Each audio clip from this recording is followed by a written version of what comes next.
It has been nearly a month since I last talked to you guys, and I'd like to apologize for that.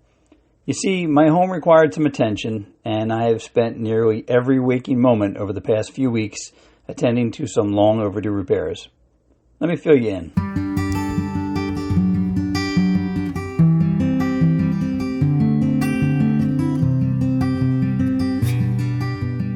Hello, VW bus fans. It's me, Joe, and Wilson, my 1967 Volkswagen camper bus.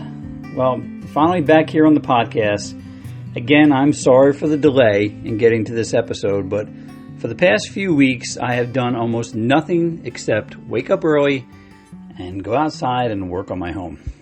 I've had a bunch of repair issues that have needed to be addressed recently, like getting some trees removed from the backyard, installing a new roof on the house and garage, and most recently my deck repair. Now, I knew this wasn't going to be super easy, and I am 25 years older since the last time I did this, but man, was this ever physically exhausting. I mean, I lost like over 10 pounds of body weight in the past few weeks.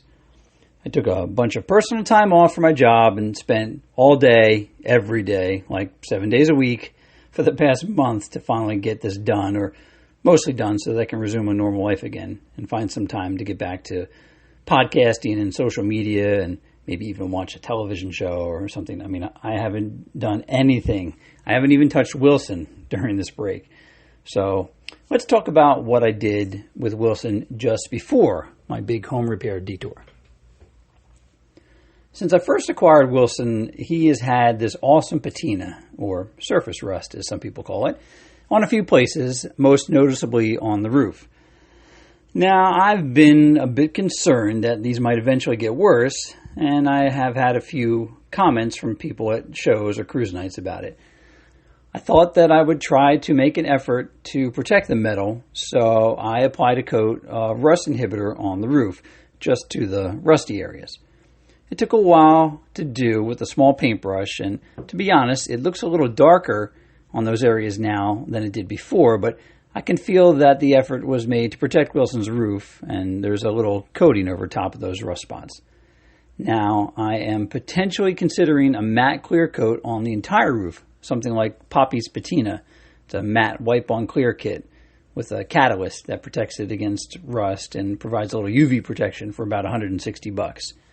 That may be in my future, and if I do it, I'll make a YouTube video about it.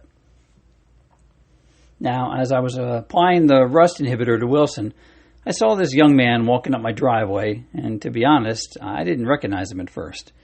Well, it turns out to be one of my son's childhood friends, a boy that lived around the corner from us, Johnny Keene.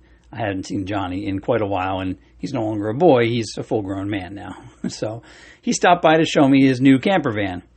Although Johnny doesn't live in town any longer, his parents still live around the block from us, and he had heard about Wilson. So even though his camper is not a VW, this thing was huge. It was a project that he picked up, like half-baked, and he's been finishing all the details himself. It's a newer 4x4 van. I think it's a Ford. Might be a Chevy. I think it's a Ford. Anyway, it's got a massive lift kit and giant mud tires and a custom roof rack. Even has a rack on the back for water, so you can take like a shower on it. Has all the interior camper goodies like lights and a bed and entertainment system. It's a really nice rig. A few days after Johnny stopped by and showed me this camper van that he has, he went camping and proposed to his girlfriend in it, and I wish the two of them a wonderful life together. Now, ever since I've had Wilson, I have also been concerned with his starter. Now, I've never been left without the ability to crank Wilson over, but sometimes I'd get a little worried about it. A few times it was a cold morning and it took a little extra cranking to get Wilson going. If you remember, I had already installed a hard start relay, but that didn't do too much to make the cranking over any better. The battery is also good, and I've cleaned up the battery terminals real nice, but this is normally what I would hear.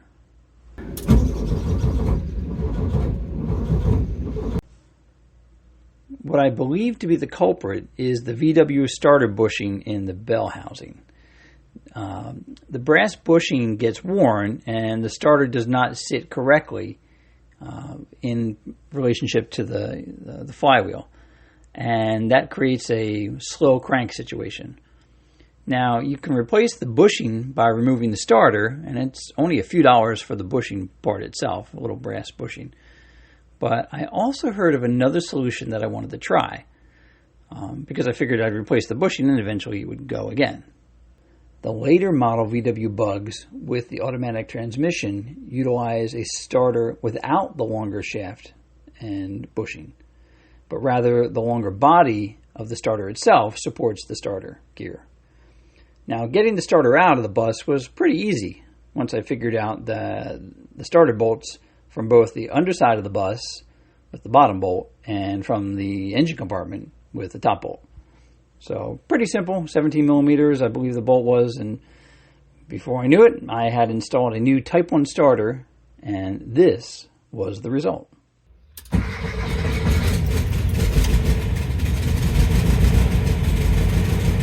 Wow, I started right up. Let's do it again. Holy cow.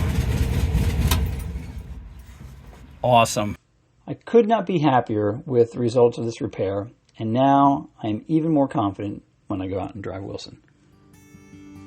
If you want to see a video of the new starter installation, head on over to Wilson the VW Bus on YouTube. The entire repair video is less than 2.5 minutes long. Summertime is in full swing now, and I've missed a couple of cruise nights and some VW shows that I was planning on attending because of my detour. But next time on Wilson the VW Bus, I'll talk to you about some new VW friends I met at the Raritan Bay Cruise Night.